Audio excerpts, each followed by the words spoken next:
Welcome to the crazy world of pranks.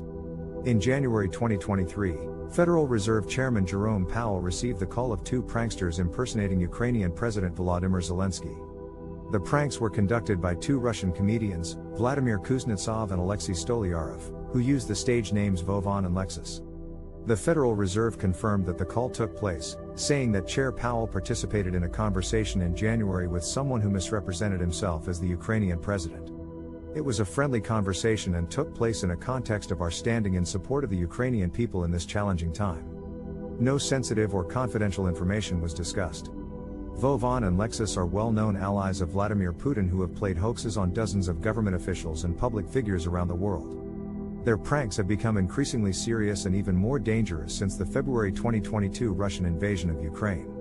In November of that year they prank-called Polish President Andrzej Duda claiming to be French President Emmanuel Macron.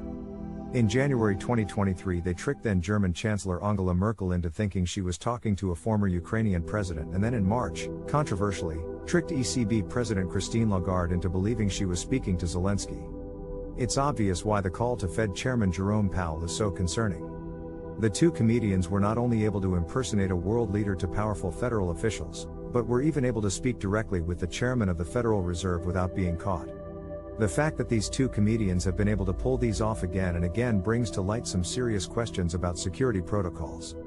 What kind of security checks are in place to determine that someone is who they say they are before they are allowed to speak to such high-profile people? And why weren't these checks in place when Vovan and Lexus called the Federal Reserve chairman?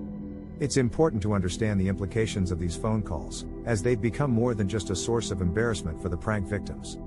They are now a dangerous tool of propaganda and misinformation. The make-believe call between Vovan and Lexus and Powell is just one of the many pranks that the two have been able to get away with.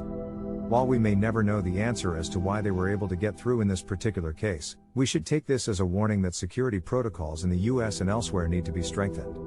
It's time for the world to get serious about stopping these dangerous pranks before it's too late. So stay tuned for more on this developing story and the implications for international security and trust.